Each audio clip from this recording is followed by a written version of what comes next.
saddexda siyaasi ee kala Maxamuud Xaashi Cabdi, Maxamed Aadan Qabyo Tire iyo Maxamed Dhimbiil ayaa maanta warbaahinta kula hadlay magaalada Hargeysa. Waxaana eedeymo u jeediyeen hogaaminta madaxweyne Muuse Biixi Cabdi, sidoo kalena waxay dhaliileen oo ay sheegeen in uu afduub ahaa shirweynihii xisbiga kulmiye ee dhawaan dhacay. Aynu ku horeyno khudbadda uu jeediyay siyaasiga Maxamuud Xaashi Cabdi.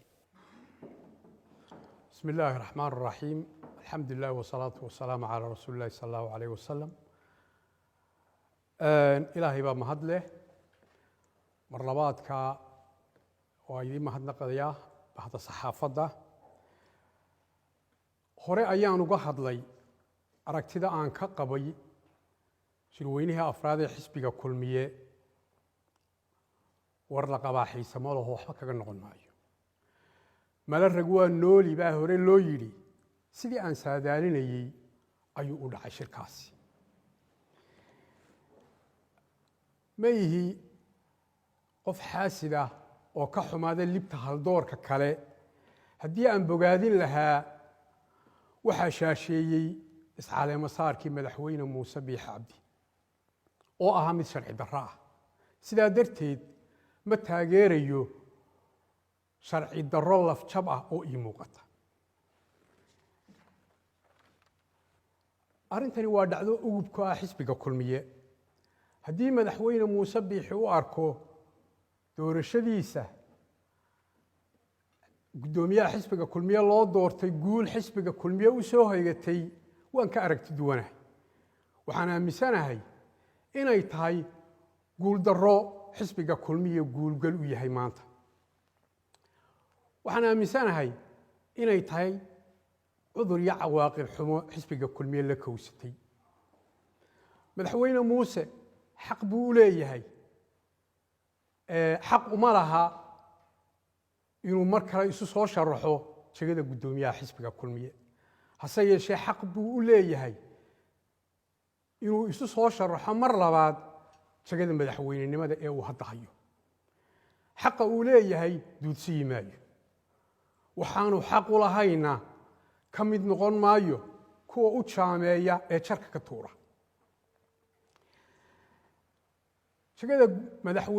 shaqada gudoomiyaanimada ee madaxweynuhu jujuubka ku qaatay waxay ka dhigan tahay murtidii Soomaalidu oran jirtay hal booliyihii nirig xalaal ma dhasho waxay Soomaalidu ku maahmaahday oo kale lugtii jeeniga dhaaftaa way jabtaa waxaan leeyahay madaxweynaha humaaga maskaxdaada iyo hugunka hareerahaaga ka baxaya hamoodin dhab ee waa dhalanteed guul wadaynta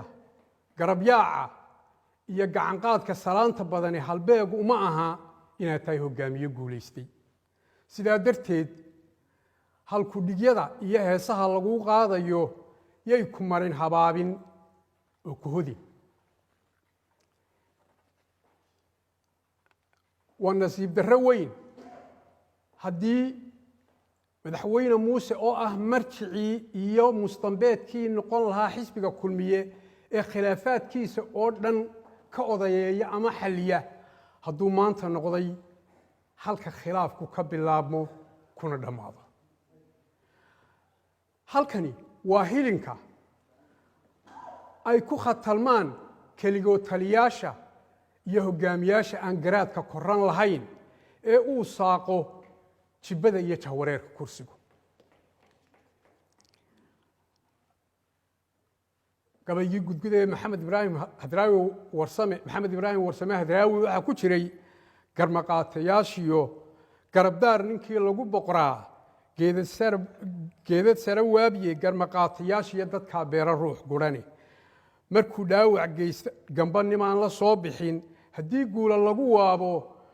markuu dhaawac geystaba haddii loo gargararteeyo isagoo canaan lagu gudbiyo gaaran filanaya giblo iyo haddii sacabo lulan loogu gogol xaadho keligii inuu gees yahay maalintaa gunidii waan arkaa saaxiibkay madaxweyne Muuse waxaan leeyahay waan arkaa inaad tashatay waanan arkaa inaad tunka taagayso waxaad se tashatay tala xun waxaad tashatay inaad cidna u tudhin waxna ka tegin waxaad tashatay inaad cidna tala weydiin cidna u tanaasulin waxaad tashatay inaad keligii taliyo noqoto nin joogana aan tirin mid ka tegayna aan tebin taladaada xumi markay kuu urto cidna ha eersan ee adkayso baan leeyahay waxaa la yidhi islaan iyo inankeedii baa awr hayina bay lahaayeen xilli jiilaalaa soo food saareeyey dabadeedna waxay yidhaahdeen isku heshiiyeen inay awrka qashaan oo jiilaalka kaga baxaan islaantii waxay ku adkaysatay inanku wuxuu yidhi awrka aan qallo hilbahana aan dubanno qaarna aan shiilanno qubooyin aan ku gurro waxay tihi maya awrka waynu qalaynaa meella waa fadhiisanaynaa karbaashna waa shari marba in baynu goosanaynaa ee wuu inaga qurmayaa buu ku yidhi waxay tihi war waxba qurima maayo iska dah karbaash bay saartay waa la qalay jeenigii u horreeyaa la cunay laba habeen markuu uu yaalay ayuu qurmay deedna wuu uray waa islaane waxay tidhi warhooye maxaa uraya wuxuu ku yidhi dee taladaadii xumayd baa uraysa marka maalintay taladaada xumi ku urto muusow cidna ha eersan ee adkayso baan ku leeyahay walaalkay maxamed iid baa si fiican u sheegay madaxweyne muuse wuxuu halkaa ku soo gaadhay hogaamiyenimadii iyo hayinimadii axmed siilaanyo tiraba waxaan xasuustaa 2 jeer oo madaxweyne muuse miiska la soo dhigay in xisbiga laga saaro oo haldoor kale soo dhigeen axmed siilaanyo ahaa nin ballaadhan oo dadka isku wada xisbigoo ka koobnaa kooxo kala duwan oo midba jeebo badan leh oo midba qaybba meel ku haya ayaa ku hagoogtay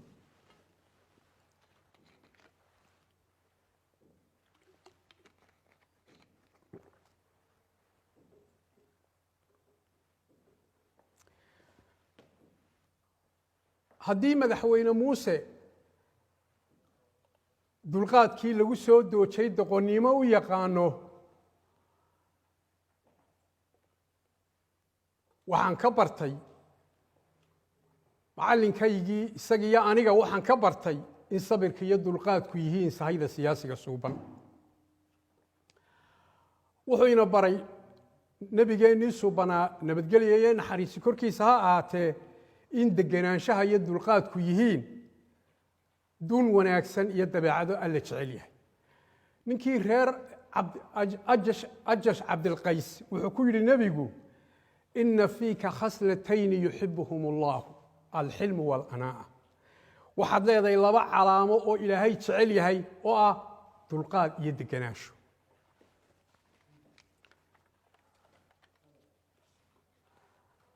dadka reer kulmiye madaxweyne muuse wuxuu garugu lahaa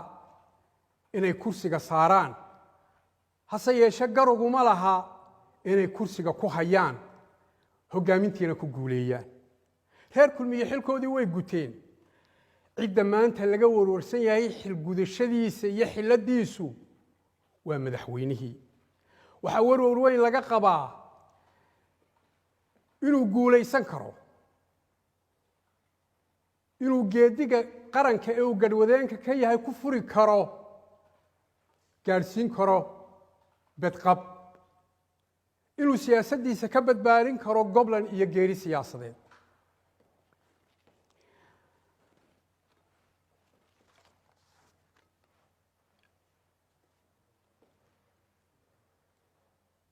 waxaan leeyahay saaxiibkay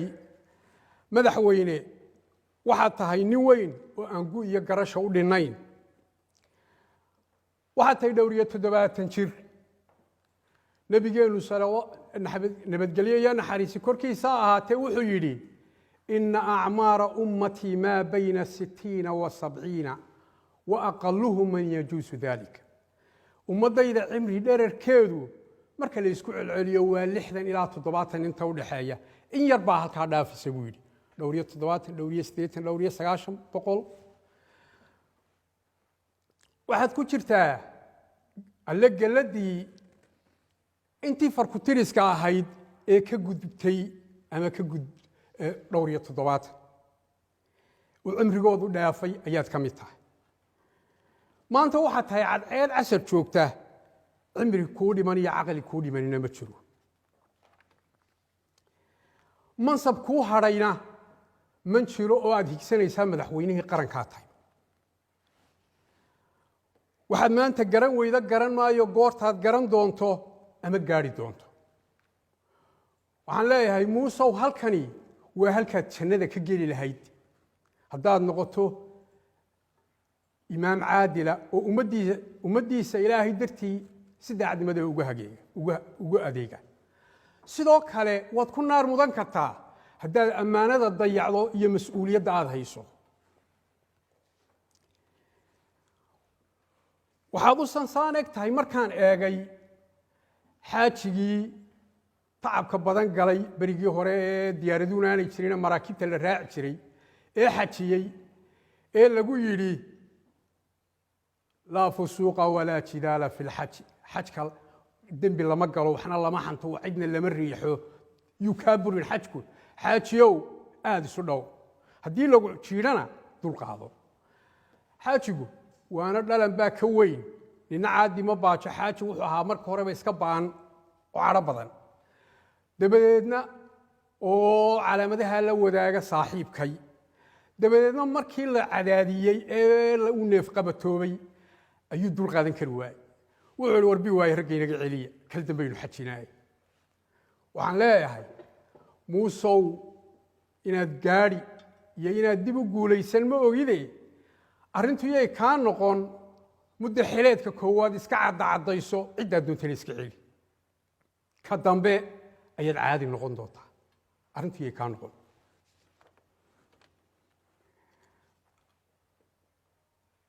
madaxweyne maanta adiga oo da'ah oo jooga aakhirulcimri waa nasiib darre weyn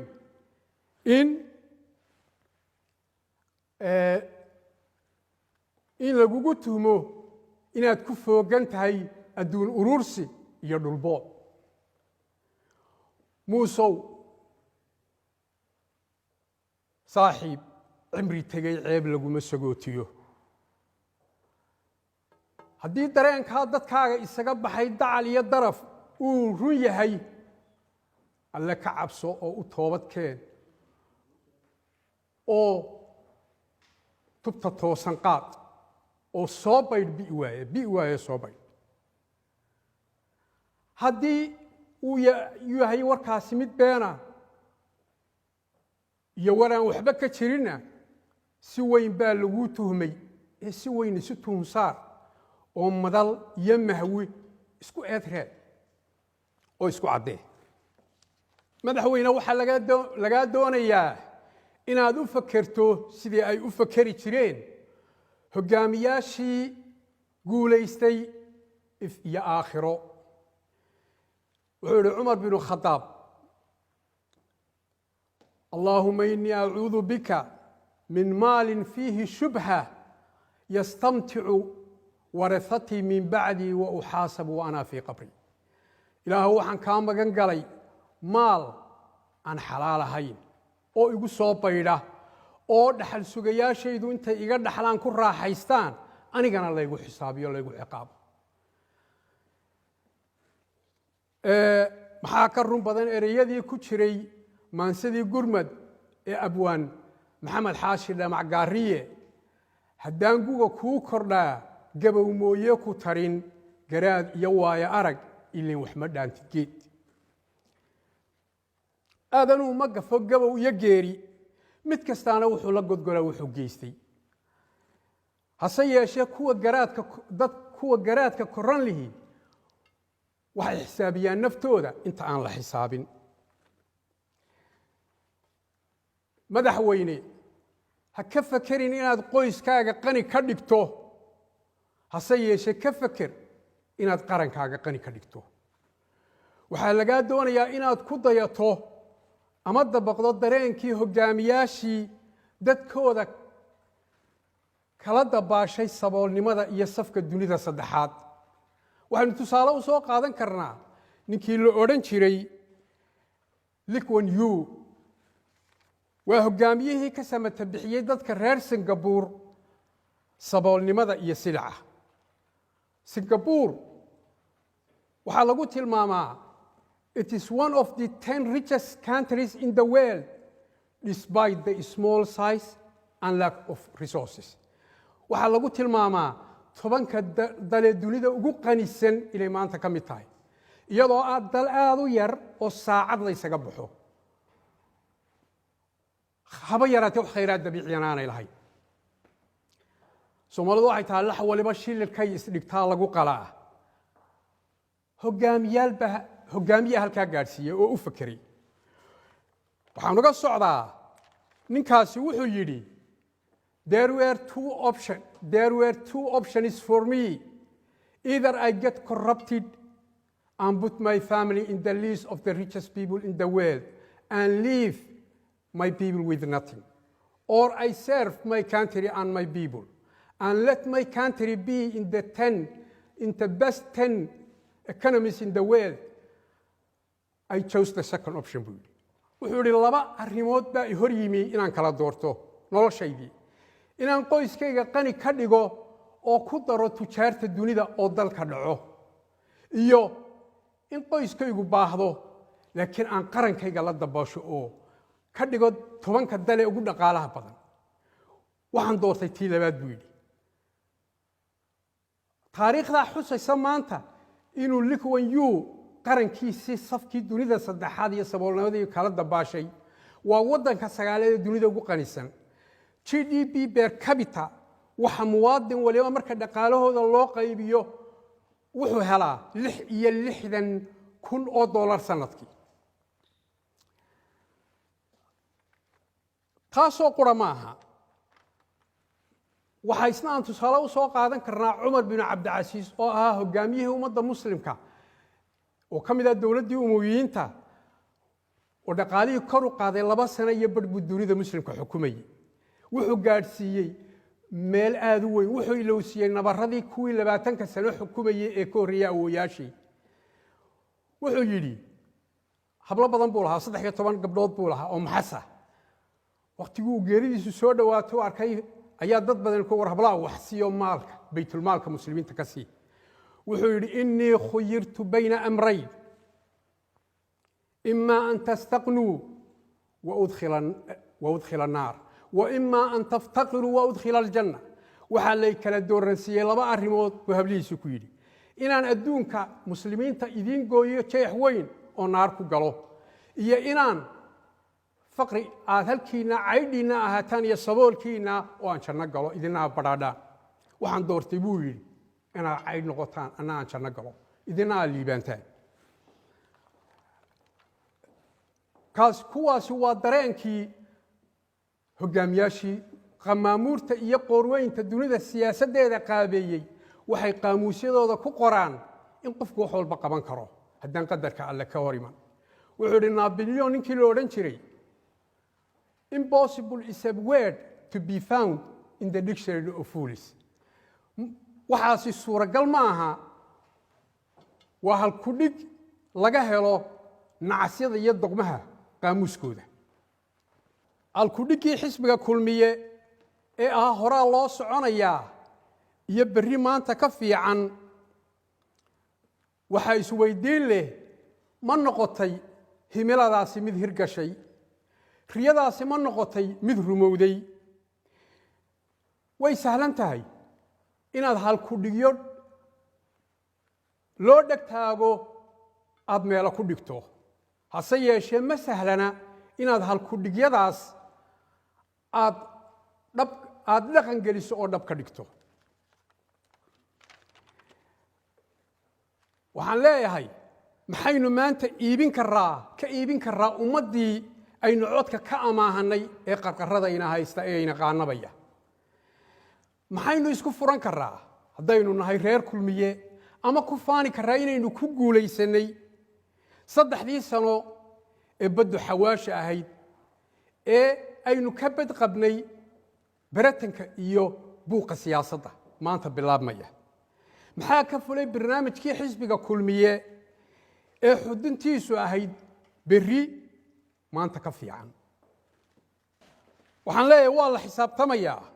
oo waxaa la ina daba wadaa oo dabarino abuugii aynu inagu qorannay bulshada u bandhignay inaga shaqayn mayso madmadow muran iyo middo ku taag waxaa laynaga doonayaa facts and figures inaynu fagaaraa keenno wuxuu yidhi bulaale waxaan markhaati lahayna raajicsan dadku ma aha caamo indhaha loo casayn karo waa xogagaal xaqiiqada og isla markaana xisaabtamaya maxaa ka run badan tuducyadii ku jiray heestii maxamed ibraahim warsame hadraawi ee daalallo dadku ma aha kii hee dawliilka beenta ah duubka loogu xidhan jiray dadku ma aha kii hee midho daray had iyo goor duuduubku liqi jiray madaxweyne dadku waa laynala xisaabtamayaa waxa uu xukumayaa maaha adiga xukuumaddaadana ma aha hoggaanka xisbiga kulmiyana ma aha waxa uu xukumayaa waa shacbiga jamhuuriyadda somalilan wuxuu yidhi maxamed xaashi dhamac gaariye maansadiisii ku jirtay gurmad xilligu waa goor wax saargegaa lagu dheelayaa shacbigu ka yahay garsoor waxaa guul sheegan kara ciday u gartaan iyagu saddexdii sane ee u dambeeyey muddaxileedkii labaad ee xisbiga kulmiye saddexdii sane ee u dambeeyey muddaxileedkii labaad ee xisbiga kulmiye oo ah muddaxileedkii koowaad ee madaxweyne muuse biixi miisaaniyaddii qaranku xoog bay u korodhay waxaa sabab u ahaa kow cashuuro la kordhiyey oo ay ka mid yihiin sharaabada gaadiidka qalabka dhismaha waxaa kaloo la kordhiyey lacagta dadka soo degayo wax loogu cashuuro doolarka oo 5,000 ahaa baa mar qura 2,000 la kordhiyey 2018 oo ka dhigan 40% la kordhiyey muddadii 7 sano ee xukuumaddii Axmed Silaanyo 1,500 oo shilin baa sarifka la kordhiyey oo 3,500 buu ahaa markaa marna 1,000 baa la kordhiyey marna 500 hal mar baa 2,000 la kordhiyey oo ah 40% saamayn badan bay ku leedahay cashuuraha markaa 40% baa kordhay taasi waxay suurto gelisay inay dakhligeennina kor u qaado aan isbarbardhig ku samayno miisaaniyaddii 2017 oo ahayd 1,553 bilyan iyo miisaaniyaddii maanta 2020 oo ah 2,046 bilyan waxaa u dhaxeeya oo ay korodhay 493 bilyan oo u dhigma 70 milyan iyo badh doolarka Mareykanka ah haddaba waxaa isweydiin leh haddii dakhligii inta uu kordhay 4% maxaa la qabtay oo la taaban karaa kow mushaharkii shaqaalaha waxba lama kordhin xisbiga kulmiye markuu talada dalka ku guuleystay muddaxileedkiisii koowaad sanadkii koowaad wuxuu kordhiyey mushaharka shaqaalaha iyo ciidamada 100% isla sanadkii afraad bilowgiisii waa ka maanta muuse ku jiree 30% buu kordhiyey mar labaad wuxuu kordhiyey miisaaniyaddii xisbiyada labanlaab wuxuu kordhiyey miisaaniyaddii golayaasha qaranka oo lacag aad u yar qaadan jirtay say damiirkooda u cabiri karaan shaqada qarankana u bambaxaan 4 jeer in ka badan baa la kordhiyey oo nin waliba 2011 $2,000 u xaadira waxaa la kordhiyey shaqaalaha meelaha halbowlaha jooga gunooyinkoodii shaqaalaha wasaaradda maaliyadda wasaaradda duulista madaarada joogay dekedaha anigu wasiirka duulistaan ahaa shaqaalahan xukumayay 2011 gunadii iyo mushaharkan u sameeyay maanta oo 9 sano laga jooga qaataan faraqa isbedelay iyo nolosha iyo sicir bararka iyo value-gii lacag nolosha oo kor u kacay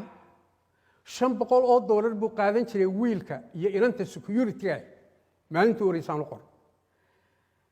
kuwa hay'adaha madaxa bannaan iyo xafiisyada ajnabiga ka shaqeeya 350 bay qaadan jireen waxaan uga socdaa marka taasina waxa kale oo iyaduna jirta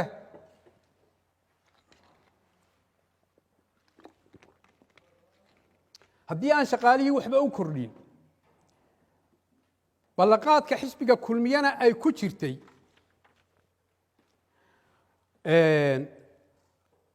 waxa uu kor u qaadi doonaa heerka nololeed ee howlwadeennada dowladda si loo xakameeyo musuqmaasuqa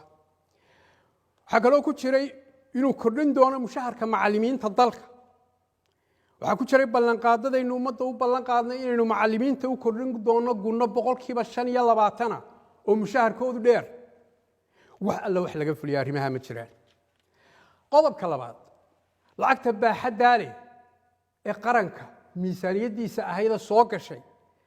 lagama dareemin suuqyada iyo bulshada dhexdeeda dakhligu dalka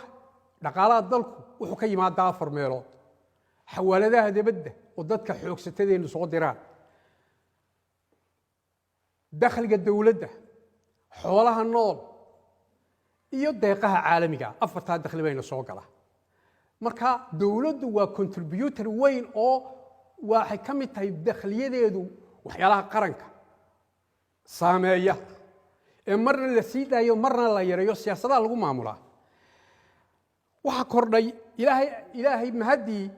wax abaarina inama helin muddadii 3 sano barwaaqaynu ku jiray waxa huwaala haddaba in baahidii iyo busaaradii sii kordhay waxa hubaala in ganacsiyadii yaryar oo dhami kaceen in badan waxa beenoobay ballanqaadkii xisbiga kulmiye aynu ummadda u ballanqaadnay ee ahaa inaynu si mug leh heerka saboolnimada hoos ugu dhigno mustaqbalka dhow waxa beenoobay ballanqaadkii ahaa waxa uu kulmiye kor u qaadi doonaa dakhliga danyarta isagoo oo fursad siin doona inay yeeshaan awood dhaqaale oo ay ku samaysan karaan ganacsiyo yaryar iyo kuwa heerkoodu dhexdhexaadka yihiin waxa maanta bulshada Soomaaliland ka markacaysa in saboolnimadii sii korodhay baahidii busaaraddiina sii badatay taa waxaan uga socdaa dakhligaasi bulshadeena waa isweydiinaysaa lacagta baanna wax inooma yaallaan oo tan la leeyahay doorashadiiba wax lagu qabto lama hayo wax muuqda oo mashaariicdii budhiga ummadda u ahaana aynu fulinayna ma jiro madaxweynuhu isagoo shirkii xisbiga ka hadlayay wuxuu intaa soo boqolo mashruuc baanu fulin mashaariicdaasi bulshada Soomaaliland aragtideeda ma hatayde ma arkaan wax weyn oo la qabtay yidi diilay yuhun wax qabad may arag aan isdul taagaba wax qabadku mashaariicda horumarintu waa asal iyo farac mashaariicdii horumarineed ee budhiga u ahaa ummadda waxaynu u ballan qaaday lama fulin waxa kamid ah kaabayaasha dhaqaale jidadka kamid ah waxa aynu ballan qaadnay inaynu xoog saari doono dhamaystirka 6 wado oo socday xukuumaddii hore ee kulmiye ay ka tagtay waa wadada ceergaaba burco waa socotaa taa waxba laga wadaa dafiri maayo wadada dhamaystirka wadada balligubad la Hargeysa wadada burco ood weyne wadada salaxley Hargeysa wadada dawgacad wadada allay baday arabsiyo shantaa wado wax ka dhaqaaqay ma jiro gacan dawladdu ka geysatay maanta ma jirto beenana marxatigiisu fogeeya adduun dawladdu ku biirisay dadkii waday ma jiro waxaana budhigu ahaa gacanta dawladda haddii shantaa wado ee horena aynaan dhammayn gugii afraad oo maanta sanadkii afraad inoo bilaabmay isla dhinaca kale 6 wado aynu ballan qaadnay inaynu bilaabayno dhisaynana aynaan bilaabin mid qura wadada burco boorame low yacdo waa 1 berbera raarida buulka burco war cibraan wadaamago qorulugud balidhiig 3 adhi caddeeyo xudun iyo berbera wajaale wadada qura berbera wajaale dawladdii hore heshiiska saxeexday ayaa dhowr iyo 10 kiiloomitir maanta laga dhisay iyo qaybtii dambe ee ahayd Hargeysa muxuu ahaa Gibli taasna wadooyinkiina lama taaban garoomadii diyaaradaha aanu nimaadno waxa muddaxileedkii koowaad waxa aynu ku guulaysanay inaynu labadii madaar ee caalamiga ahaa dhisno waa berbere iyo Hargeysa waxaynu ummadda u ballan qaadnay inaynu dhisayno madaarka burco muddada 5 guya iyo madaarka magaalada Boorame oo asfa balaan laamiya laga dhigayo madaarka ceergaaba iyo laascaanoodna dayactir fiican iyo carrakaawo wanaagsan iyo silig lagu samaynayo labadaana midna laba taaban labada garoon khibrad baan u leeyahay garoonada muddaan ka shaqaynayay lacagta madaxweynaheenu ku dhisayo uu doonayo inuu ku dhiso madaxtooyada qaranka ee cusub lacagta uu ku dhisay labada garoon bay dhisi kartaa 17 ilaa 20 milyan uu doonayo inuu halka ku dhiso waxay inoo dhisi kartaa labada garoon haddii shalay madaxweyne Siilaanyo iyo anagoo dabcan wasiirkiisii ahaa kaalinayay aanu dhisnay labadan garoon madaxweyne Muuse inuu 3 sano dhiso madaarka burcay ahayd madaarka burco inta maanta taale dhisan iyo inta dhiman waxa yar inta dhiman garoon la wareegay buu ahaa oo la qaatay wuxuu la bacay magac la Hagoogane waanu soo celinay dad badan oo eheliya asxaaba baan isku sheegnay aniga silig baan ku wareejinay deyrna waanu ku wareejinay deyrka ugu dheer Soomaaliland baa ku yaala maanta wuxuu baahan yahay sibid la saaro kaayo waxay ka saartay inuu airstrip yahayba dib baan ugu soo celin xayndaab iyo xad baan u samaynay maanta wuxuu baahan yahay 50 milyan baa lagu qiimeeyay dhulkiisa maanta 10 milyan buu baahan yahay ka Booremana waa ka yaryahay waayo uu ka ran way gaaban yahay dhinaca dekadaha aanu imaado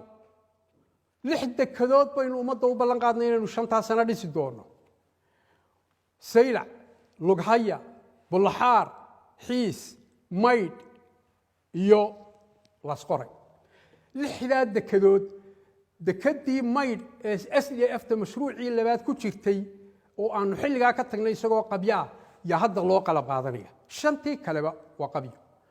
waxa lagu dhisi karaana waa dekada yar yar ma dekada waaweyn waxaan xogaan uu ka ahay daraasad lagu sameeyay dekada Xiis oo madaxweynaha loo akhriyo Muuse aanu keenay nimankii cadaanka soo sameeyay waxa ay 5 milyan bay ku kacaysaa marka haddii dee sanadba laba la dhiso oo wax la kari karaya 10 milyan waxa kale oo ka mid ahaa dhismaha cusbitaalo cusub waxaynu ballan qaadnay inaynu 5 cusbitaalo cusub 5 sano dhisno sanadkii mid bay ahayd inaynu dhisno gobolada iyo degmooyinka adeegooda caafimaad hooseeyaan waxaynu ballan qaadnay inaynu cusbitaalka guud ee Hargeysa ka dhigna cusbitaal qaran oo takhasusaadkoo dhan leh oo dhakhaatiirta wixii looga caal waayo halka la keeno waxaynu ballan qaadnay inaynu shaybaadh casri ah u sameynayno maanta qayladhaantiisa oxygen la'aan loogu dhimanayo iyo xaaladiisa waynu ognahay shaybaadh casri ah male guriga museumka madaxweynuhu dhisayo wuu dadaalay waa ku mahadsan yahay inuu wax dhisayaba waa qiime ee 6 dabaqa waxa ka fiicnaa in cusbitaalka Hargeysa 6 dabaq laga sameeyo dul loo saaro 1955 baa la dhisay marba dhinacaynu aqal yar kaga kordhinayna wali dulumaynaan saarin وحلقي دول صار الهابو تاجية وحن كسور رنيا